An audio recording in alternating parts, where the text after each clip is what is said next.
entonces ganamos tiempo porque Vamos ahí. solo me dice, me maquilla y cheque. 1, 2, 3. Hola, hola, ¿qué tal? ¿Cómo están mis amigos seguidores de Noticiero Hora Clave Productiva, el programa oficial de los productores y el pueblo en general? Hoy me encuentro desde el departamento de Atlántida, específicamente en la zona de La Masica. Acá hay una comunidad llamada El Recreo y estoy en pueden ver acá está a mi espalda el Cadet AMR, ¿verdad? Que es un centro forestal, un centro agroforestal demostrativo del trópico húmedo, doctor Adolfo Martínez Rondanelli. De eso pues hoy nos va a hablar acá el ingeniero José Alfredo Martínez, es el coordinador de este centro. Ingeniero, gracias sinceramente por recibirnos, por atendernos, por hacer de su tiempo y poder compartir con todos los seguidores de las diferentes redes sociales de Hora Clave, así como también de nuestro canal 23 de Olanchito. Sí, buenos días. Alegría de que ustedes estén aquí con nosotros. Es motivo de inspiración en que hayan venido hasta acá, porque es interesante que demos a conocer qué es lo que realmente hacemos en este centro. Y siempre decimos nosotros, el Cadet cuenta con un área de 304 hectáreas y estamos ubicados en la zona de amortiguamiento del Parque Nacional Pico Bonito. Además, el Cadet fue inaugurado en 1997, en septiembre específicamente. Los objetivos de la creación de este centro específicamente para poder demostrar a pequeños y medianos productores de las diferentes actividades que se podían hacer en áreas de laderas, con también objetivos de poder reducir un poco la erosión, poder establecer cultivos productivos, particularmente aquellos de alto valor comercial, que pudieran tener una incidencia desde el punto de vista de utilidades para esos pequeños y medianos productores. Entonces, aquí manejamos alrededor de 43 especies de frutales exóticas y nativas, además de que manejamos un par de parcelas de cacao y también 40 especies diferentes de árboles maderables de alto valor comercial. Muy bien, ingeniero. Pues es en este lugar donde visitan personas de diferentes partes del país, de centros educativos, de diferentes asociaciones agroforestales, agrícolas, entre otras. Sí, nosotros hasta antes de la pandemia recibíamos por año alrededor de 600 personas, por año, hasta antes de la pandemia. El año pasado las visitas fueron alrededor de 200 personas, gente de Colombia, gente de Perú, gente de Ecuador y también personal de nuestro país. Y dentro de esos, dentro de las visitas que nosotros recibimos están científicos, profesionales de las ciencias agrícolas, estudiantes, productores y personas en general que quieren venir a ver qué es lo que nosotros hacemos aquí desde el punto de vista de conservación agroforestal. ¿Por qué hablamos de conservación agroforestal? Porque para la Fundación Hondureña de Investigación Agrícola, la FIA, los sistemas agroforestales son sumamente importantes y es el punto de lanza desde el punto de vista productivo. Y también con los sistemas agroforestales lo que estamos haciendo es, de alguna manera, mitigando esos efectos generados por el cambio climático. Entonces hablamos de sistemas agroforestales netamente productivos para medianos y pequeños productores. Ahora, ¿cuál de todas esas áreas que usted nos está hablando es lo que más le ha motivado a venir vecinos, pues como dice usted, de estos otros países y los propios hondureños? Ok, siempre decimos nosotros también sobre esto del Cadet, que prácticamente este centro es único a nivel de Centroamérica y nos atreveríamos a decir a nivel de Latinoamérica, porque en un solo sitio tenemos 40 especies forestales y trabajamos mucho en obras de conservación de suelos. Y además la demostración de los diferentes cultivos que aquí se llevan a cabo es sumamente importante para que puedan venir cada uno de los diferentes productores y profesionales a poder hacer las investigaciones correspondientes. Y dentro de todos esos cultivos hay uno de ellos que es el que predomina aquí en el centro y en todo este corredor de aquí, que es el cultivo de rambután, el cual es el que genera muchos ingresos durante 3 o 4 meses del año a los pequeños y medianos productores, porque ese cultivo y esa fruta se consume mucho a nivel del país y también a nivel internacional. Sí, es pues algo muy atractivo, ya de que uno que viene de aquella zona, cuando ya pasa la Ceiba, ya llega a estos lugares donde puede encontrar la saboría de carretera, pues allá se le conoce como licha, señora. También usted nos va a hablar de eso. ¿Por qué nosotros le conocemos como licha?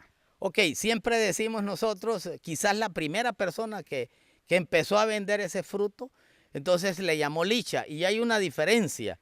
La lichi y el rambután, a pesar de que son primos, pero son totalmente diferentes. Y siempre decimos nosotros, ¿por qué se le llama rambután? Esta fruta es originaria del sureste de África, de Asia. Específicamente ahí hay un par de países, uno de ellos es la isla de Borneo y también lo que es Malasia. Entonces, en el idioma de los malayos, de la gente de Malasia, rambut significa pelo. De allí el nombre de rambután. Entonces, esa es la diferencia. Y por eso la gente a veces confunde con lichi y con rambután. Pero lo que aquí tenemos específicamente es rambután, de los cuales manejamos 6 variedades de ese cultivo. Ok, ingeniero, para hacer ya, para meternos más a fondo con lo del rambután, nos decía que acá hay 40 especies maderables que se manejan aquí en esta zona. Sí, si nosotros manejamos esas especies maderables con el objetivo de poder ver cuál es el desarrollo que tienen en estas condiciones de suelos ácidos, con baja fertilidad y en estos suelos de ladera. Lo otro es que ver el comportamiento desde el punto de vista de crecimiento de esas especies forestales que han sido establecidas aquí y que hay muchas de ellas que son exóticas. Entonces, después de todo ese tiempo de la creación del centro, ya nosotros tenemos una base de datos de cuáles son las especies maderables que funcionan mejor o que mejor se han adaptado a las condiciones de aquí, de estos suelos. ¿Con qué objetivo? Con el objetivo de poderles recomendar a productores cuáles serían esas especies que se pudieran adaptar más a estas condiciones y cuáles de esas especies se pueden utilizar en sistemas agroforestales, sean estas con cultivos agrícolas o sean estas a nivel de los linderos, como es una modalidad que nosotros tenemos aquí, para que las puedan establecer nuestros productores a nivel de la región de la zona del bosque húmedo tropical. A pesar de ser una privado, pues esto tienen también mucha proyección a nivel nacional, ingeniero. Ah, claro, claro, como le dije anteriormente, las visitas que nosotros tenemos aquí son bastantes y damos mucha importancia, por ejemplo, a la parte educativa, las universidades, los colegios, inclusive las escuelas, para el Día del Árbol, que vienen mucho aquí porque ven el cambio que existe a nivel de las otras áreas aledañas al Cadet, donde hay una mayor cobertura, obviamente eso tiene un costo desde el punto de vista del mantenimiento de todas y cada una de las plantaciones. Y las modalidades que nosotros tenemos aquí, hablamos de árboles en linderos, hablamos de árboles en carriles, hablamos de fajas de enriquecimiento, hablamos de parcelas puras y hablamos de árboles asociados con cultivos agrícolas.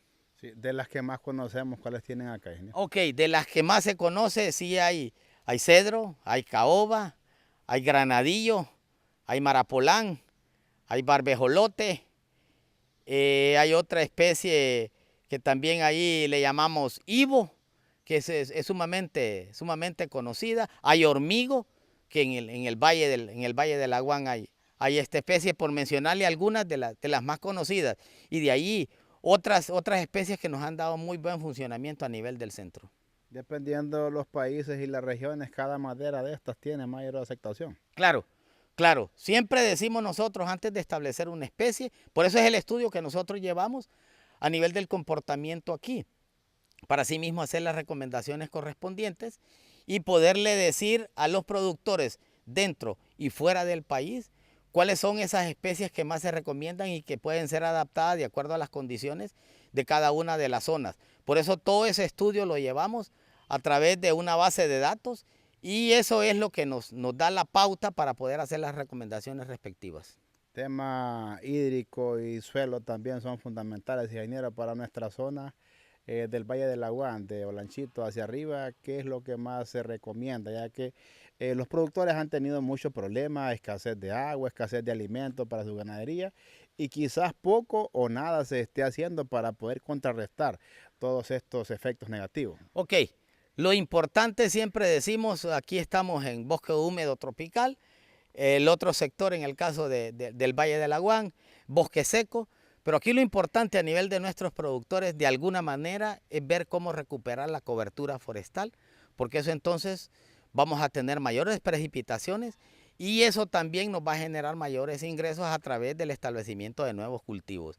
Hay una iniciativa por parte de la USAID y por parte de FIA en poder apoyar los productores ganaderos, en el caso de Olanchito, con sistemas agro-silvopastoriles. ¿Qué significa eso?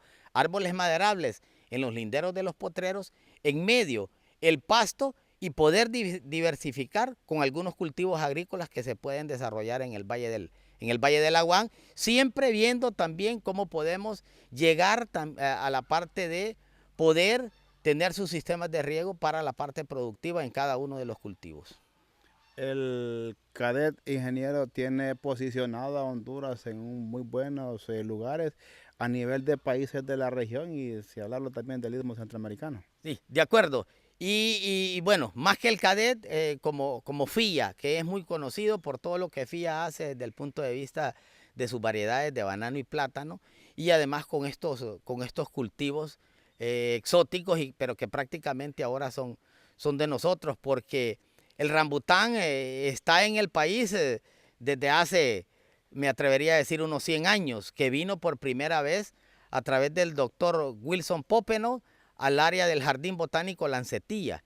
Y de ahí entonces se han hecho las diferentes distribuciones a través del país, a través de FIA, con variedades mejoradas, y que dentro de esas variedades mejoradas, la FIA inició con este proceso en una universidad en Hawái, de donde se empezó a hacer todo ese ensayo científico, y es donde ha salido todas esas diferentes variedades. En este caso, aquí en el Cadet manejamos 6 variedades de rambután, de las cuales 3 de ellas son las que más están diseminadas a nivel de todo este corredor donde se produce el rambután. Hablamos de la variedad R134, 156 y 162, que son las que más distribuidas están.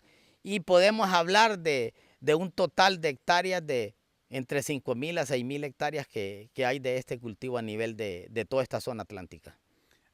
Aparte del gusto que da saborear un rambután, ingeniero, ¿por qué debemos de consumirla? ¿Qué podemos hablar de esta fruta? Ok, sí, sumamente importante porque es una fruta que no le hace daño a nadie, que tiene mucha vitamina C. Y la otra es sumamente importante, que tiene mucha palatabilidad. Es decir, que a la mayoría de las personas les gusta. Nosotros decimos, 9 de cada 10 personas les gusta la fruta de rambután. Entonces, si es una fruta que la podemos consumir como fruta fresca y que tiene muchos ingredientes nutricionales, particularmente lo que es la vitamina C, ¿por qué no hacerlo? Y particularmente en esta época del año, que es cuando la producción se incrementa, y solo es una vez al año que hay esta fruta, entonces hay que aprovecharla de la mejor forma. También tiene muchas propiedades, ingeniero, que son favorables a nuestro organismo. Muchas propiedades que son favorables, que son favorables a nuestro organismo para lo que es la parte de la piel. Es una fruta que también funciona como un antioxidante, que de alguna manera baja los niveles de glucosa a nivel de nuestro organismo. Entonces hay un sinnúmero de propiedades que contiene esta fruta y que debemos consumirla de acuerdo a nuestras capacidades, obviamente, y dependiendo de dónde estemos ubicados, porque lo mejor para consumir la fruta es así a nivel de fruta fresca y cuando está, decimos nosotros, recién cosechada. Bueno, vamos a conocerlas entonces, porque en la atención de 6 variedades y nosotros las vemos todas iguales, pues, ¿verdad? Entonces hoy ese es uno de los puntos también que lleva más importancia, ¿verdad? Aparte de todo lo que estamos hablando. Ok, sí. Y en este momento tenemos una demostración ahí de 4 variedades, porque las otras 2 pues prácticamente ya no tienen fruto, pero sí hay 4 variedades ahí que me gustaría que las conocieran, y hay una que es primo hermano del rambután, que se llama Pulazán, que no es muy conocido, una fruta muy deliciosa, y sí me gustaría que las conocieran, y que a partir de este momento pues nuestro público en general deje de llamarle lichi, porque no se llama así, sino que se llama rambután. O sea que usted cuando la llaman así, casi pudiéramos que compararlo como cuando lo llaman a uno por un mal apodo que no le agrada. ¿Eso siente usted? Bueno, eso sentimos porque, Sí. porque la fruta tiene su nombre. La fruta tiene su nombre. Obviamente los nombres comunes cambian. Los nombres comunes cambian. En Costa Rica le dicen mamonchino, por decir algo. Aquí le decimos rambután, pero el origen ya se lo dije de dónde venía y por qué. Pero sí queremos que si se le puede ir llamando realmente como es su nombre, su origen. Como dije, en Malasia la palabra pelo significa rambut. Entonces de ahí el nombre de rambután. Vamos a conocer entonces estas 4 variedades que tenemos acá en este centro agroforestal demostrativo del trópico húmedo, pues acá en esta aldea del Recreo, municipio de La Masica, en el departamento de Atlántida. Entonces aquí tenemos esta, podemos hacerla aquí, Alejandro, buscamos otro. Aquí está bien, entonces estas, ¿cuáles son, ingeniero? Bueno, esta es una de las variedades y no porque me gusta a mí, pero nuestros productores la conocen como cáscara gruesa. Porque sí es cierto, la cáscara o la envoltura es bastante gruesa y tiene un alto porcentaje de azúcar. Los grados Brix son bastante altos. Entonces esta es la variedad, la R162. La R162 es una de las variedades que nosotros tenemos aquí y vamos a hacer una demostración y esa demostración tiene mucho que ver cómo debe de abrirse la fruta. Cómo debe de abrirse la fruta. Entonces la fruta debe de abrirse de esta forma, sea con una navaja o sea con la pura uña. Y está la muestra, la cáscara bastante gruesa, de tal forma de que esa es la diferencia que hacen nuestros productores con la variedad R162. Posteriormente tenemos la R134, que es de la más diseminada a nivel de nuestros productores, es la que más tiene nuestros productores a nivel de nuestro país. ¿Y qué características o qué ventajas tiene esta fruta? Ok, tiene esta variedad. El árbol carga más, tiene mayor número de unidades por árbol. Entonces eso le gusta mucho al productor. Y la otra es que esta fruta, a pesar de que la envoltura o la cáscara es más delgada, pero tiene mayor vida de anaquel. Entonces esas son características que le gusta mucho al productor. Y se mira las diferencias entre una y otra. Entonces, y todas las variedades injertadas tienen una característica fundamental. Y es que la pulpa desprende del arilo. O es decir, la comida desprende de la semilla. Esas son características que nosotros podemos decir que son variedades injertadas. Y por aquí tenemos la otra variedad, que es la R156, que aquí hay una pequeña diferencia, que es una fruta un poquito más elongada o más alargada. Esta es un poquitito más ácida. Decimos, esta es la fruta que le gusta a los niños. Y esta, a pesar de que es un poquito más alargada la fruta, pero el sabor y también la parte de donde viene la pulpa, que también es un poquito más alargada. Son diferentes variedades. Y por último, Quiero decirle a mis amigos que esta fruta tiene un mal apodo. El que lo quiera saber me escribió al privado para dárselo. y la otra, que esta es una variedad que le llamamos yitle. Le llamamos yitle, que también tiene un poquito de acidez, pero es un poco más moderada. ¿Y cómo diferenciamos? Bueno, a través de los pelitos que técnicamente se llaman espirinetes, estos pelitos, y ve la coloración de esos vellos que son más verdes. Entonces, en ese sentido, es como nosotros podemos hacer la diferenciación y además es un poco más jugosa. Es un poco más jugosa esa fruta. Entonces, de no contar con una herramienta como una navaja para abrir la fruta, se puede hacer también con la uña. Se puede hacer con la uña para poderla abrir.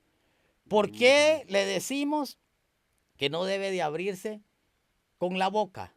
Porque aquí viven una cantidad de cochinillas. Entonces, al vivir esa cantidad de cochinillas ahí, eso le damos a la boca y posteriormente al estómago. Entonces, no recomendamos que esto pueda introducirse a la boca, sino que se puede abrir siempre o con una navaja de la forma que yo demostré, o que se puede abrir con la uña y evitamos ese problema. Ok, entonces Y la otra, aquí tenemos un primo hermano del rambután que se llama pulazán. Se llama Pulasan y su nombre científico es el Nephelium mutabile. Entonces, en ese sentido, este es primo hermano, no tiene los vellos que tiene el rambután. Esta es una fruta muy sabrosa, pero solo son primos hermanos con el rambután. Y esta sí es un poco más fácil abrirla, más fácil para abrirla, pero muy deliciosa la fruta y es súper más jugosa. Aquí está. Y la cáscara es el doble de la 162. Y también tiene otra particularidad. El Pulasan, que se puede consumir la semilla como una nuez, así como fruta fresca. Entonces tienen esas particularidades. Ok, ahí está, genial. Entonces, 4 de las 6 variedades de rambután que tenemos rambután. acá en nuestro país y que están acá pues en esta región y que estos se han ido haciendo muchísimos avances por parte de FIA. Por parte de FIA, sí, nosotros hemos ido haciendo esos avances científicos para siempre ir mejorando, ir conociendo un poco más la fenología del cultivo, desde el punto de vista de su adaptabilidad, desde el punto de vista de floración, fructificación, manejo agronómico y ver todas las actividades que conlleva el poder manejar este cultivo. Sí, ese enero ha sido fundamental, pues el trabajo de FIA para que el productor vaya ilustrándose, vaya conociendo y obviamente pues esto como producto final y resultado, mejores ganancias. En esta comunidad el rambután genera muchos ingresos en estos 4 meses del año, genera muchos ingresos, porque inclusive para la cosecha viene gente de fuera de la comunidad porque se necesita el apoyo para poder hacer la cosecha, porque la demanda es bastante alta y los ingresos generados por este cultivo que hace muchos años pues lo trajo la FIA ha sido de suma importancia y como cualquier cultivo tiene sus altos y bajos en cuanto a la comercialización se refiere y nosotros siempre estamos viendo la forma de cómo hacer un trabajo a través del gobierno para que los productores puedan tener un mejor y mayor apoyo desde el punto de vista de la comercialización, desde el punto de vista del manejo del cultivo como tal y en ese sentido pues siempre los productores muy agradecidos porque el cultivo fue traído por la FIA hace muchos años y ha generado muchos ingresos a nivel de nuestros productores en todo este corredor. Los costos de producción, ingeniero, relativo a otro tipo de cultivos, ¿qué tal son? Bueno, nosotros siempre hablamos de eso y nosotros que llevamos un poco de costos aquí. La cosecha aquí se maneja por canasta y cada canasta anda alrededor de 400 a 450 frutos o unidades por cada canasta y eso tiene un peso entre 28 y 32 libras. Los costos, incluyendo toda la parte del manejo, anda entre 60 y 70 lempiras por canasta ya cosechada, lo que implica la parte de control de malezas, lo que implica la fertilización, las podas, la cosecha y parte del transporte. Entonces, más o menos ahí andan esos costos por cada canasta.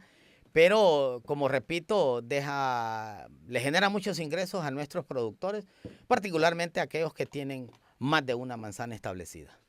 Recomendaciones en cuanto a lo que tienen que ver las áreas donde se puede cultivar el rambután. Ok, siempre hablamos y que el rambután no vaya a sustituir ninguna área que tenga árboles o que tenga bosque, sino que sean aquellas áreas que han sido dedicadas a otro cultivo agrícola. Obviamente siempre decimos nosotros, hay que hacer un muestreo de suelos para poder determinar cuál es el potencial nutricional de la planta y ver cómo está el suelo en esas condiciones y que previo a establecerlo que se pueden hacer algunas enmiendas desde el punto de vista de nutrición. Y la parte de la fertilización, siempre decimos, si va a establecer el cultivo, primero tiene que saber cómo está el suelo con sus macro y micronutrientes. ¿Qué tipo de suelos, ingeniero, son los más aptos para esto? Ok, perfecto.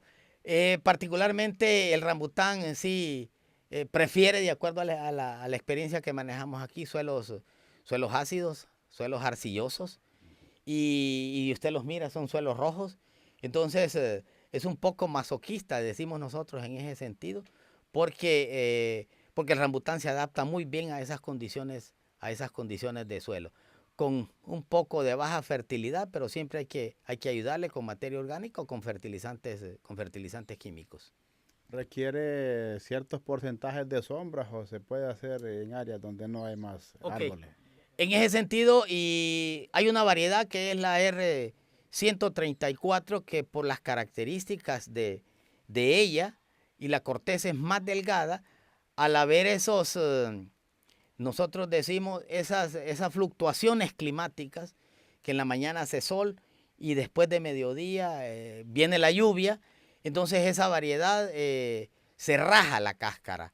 Entonces siempre decimos nosotros que hay que establecer un poco de árboles en los linderos para generar un microclima y que las temperaturas no sean tan fuertes para que pueda soportar un poco el cultivo y específicamente esta variedad que tiene esa desventaja.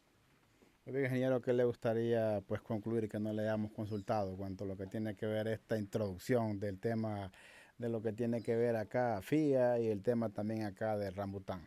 Siempre decimos nosotros, tenemos cosas sumamente importantes en nuestro país y no siempre son conocidas e invitamos a la población en general que visiten estos centros y que se den cuenta de realmente el potencial y todo lo que se tiene al nivel del país. Así es que cordialmente invitados para que puedan visitarnos y ver todas y cada una de las experiencias que nosotros manejamos y particularmente los cultivos que nosotros tenemos aquí en el Cadet.